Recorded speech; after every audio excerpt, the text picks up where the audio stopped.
वेणु सत्संग विवेकान होए, वेणु सत्संग विवेक सोई, वेणु सत्संग विवेकान होए, वेणु सत्संग विवेक सोई।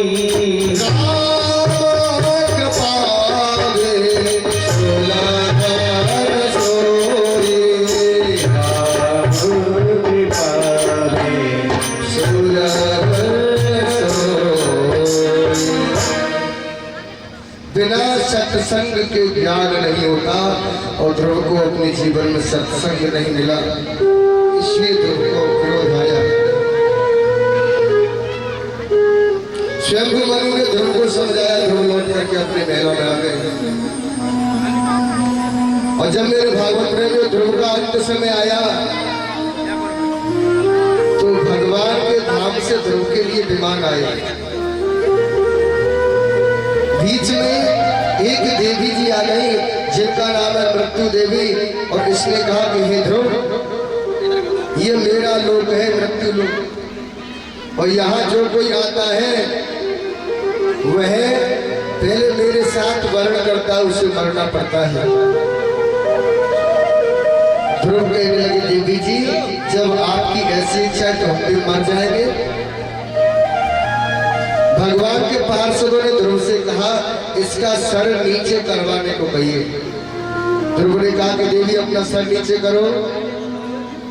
जैसे मृत्यु देवी ने सर नीचा किया तो ध्रुव मृत्यु देवी के सर पर अपना पैर रखकर भगवान के पार्षदों के विमान में बैठ गए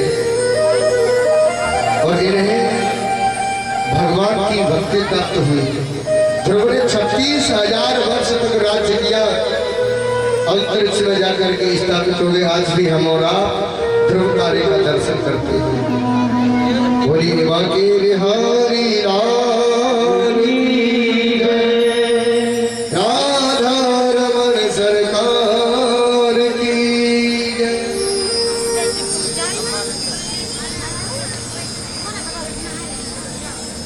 ध्रुव के वंश में इनके पुत्र उत्कल हुए, उत्कल के हुए अंग, अंग के हुए महाराज भैर। व्यक्ति के बिगड़ने के 4 लक्षण होते हैं, रूप, यौवन, संपत्ति और बड़े पद का मिल जाना। वैन महाराज बड़ा उद्दंड है, संतों का अपमान करता है, ब्राह्मणों का अपमान करता है, माता पिता का अपमान करता है। और शास्त्र कहते हैं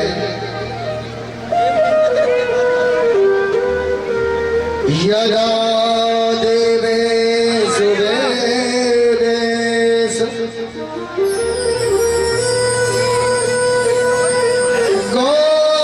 गोसु विप्रेषु साधुषु धर्मे मयि च विद्वेष सवासु विनाश्यते।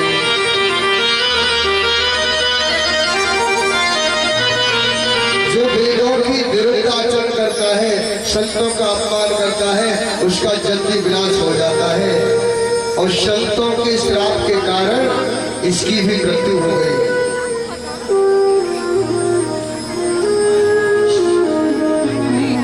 संतों के श्राप के कारण वैन महाराज की मृत्यु हो गई। संतों ने इसके शरीर का मंथन किया, जिससे पृथु महाराज का पदार्पण हुआ। पृथु महाराज की पत्नी है साक्षात अर्ची, जो कि मैया लक्ष्मी का अवतार है।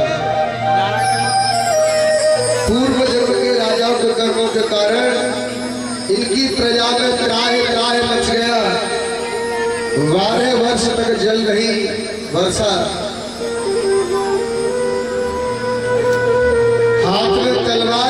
के पृथु महाराज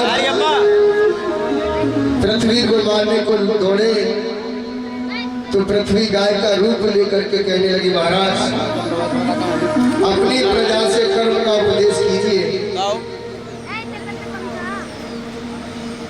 कर्मणा जायते जन्तु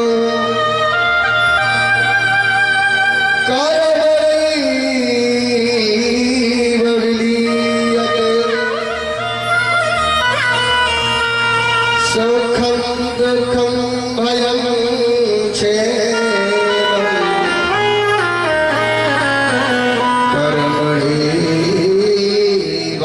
कर्मणैवाभिपद्यते। हे महाराज, आप अपनी प्रजा से सत्कर्म करवाइए। तो आज पृथु महाराज ने 99 अश्वमेध यज्ञ किए और जब 100वें यज्ञ की तैयारी की, इंद्र ने यज्ञ के घोड़े को चुरा लिया, क्योंकि 100 यज्ञ जो पूर्ण कर लेता है वह इंद्र बन जाता है। पृथु महाराज ने 99 अश्वमेध करके बंद कर दिए। इन्हें भगवान का दर्शन हुआ। भगवान ने कहा कि आप वरदान मांगो। तो पृथु महाराज ने कहा, महाराज मेरे कानों के अंदर 10,000 कानों की शक्ति आ जाए। भगवान बोले, अरे पृथु, व्यक्ति 2 कानों का तो सदुपयोग नहीं कर पाता, तो उपयोग करता है, और तुम 10,000 कान लेकर के क्या करोगे? तो पृथु महाराज कहने लगे, स्वामी 2 कानों से तुम्हारी कथा और सत्संग सुनने से मेरा मन तृप्त नहीं होता। आपकी कथाओं को सुनने के लिए मेरे कानों में 10,000 कानों की शक्ति आ जाए। भगवान ने कह दिया, तथास्तु, ऐसा ही होगा। पृथु महाराज के मंडप में सनत, सनंदन, सनातन, सनत कुमार चारों भाई पधारे। पृथु महाराज के पुत्र हुए अंतर्ध्यान, अंतर्ध्यान के बेटा हुए हविर्धान, और हविर्धान के पुत्र हुए प्राचीन वरही, जिन्होंने अपने जीवन में अनेक यज्ञ किए और यज्ञ में हजारों घोड़े और हजारों बकरों की बलि चढ़ा दी। आज भी कुछ लोग कहते हैं कि काली मैया बकरे की बलि मांग रही है। कोई कहता है कि भैरव महाराज पर शराब की धार चढ़ेगी। आप बताइए, क्या कोई ऐसी माँ हो सकती है जो अपने पुत्र की गर्दन कटती हुई देख सके? लेकिन इन ढोंगियों ने वेदों के प्रति इतना दुराचार फैला दिया, कहा नहीं जाता।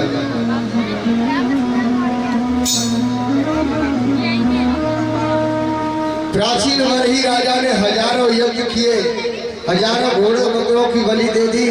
देव ऋषि नारद इनके यहाँ पधारे और कहा, अरे महाराज, आकाश में देखिए हजारों घोड़े और बकरे मुंह फाड़ फाड़ करके आपको खाना चाहते हैं। तुम्हारे मांस को नोच नोच करके खाएंगे। तुमने हजारों जीवों की हत्या कर दी। हमारी तुम्हारी एक उंगली जरा सी कट जाती है तो हमें कितना दर्द होता है कि नहीं? और जब बकरे की गर्दन पर छुरी चलती है तो उसे दर्द नहीं होता। अगर हम किसी को जीवन दान नहीं दे सकते तो किसी का जीवन लेने का हमारा कोई अधिकार नहीं है। लेकिन प्राचीन वरही राजा की समझ में नहीं आया, तो देवर्षि नारद ने इन्हें बहुत सुंदर उपाख्यान सुनाया, जिसे कहते हैं पुरंजनी उपाख्यान। देवर्षि नारद कहने लगे, महाराज, एक पुरंजन नाम का राजा था।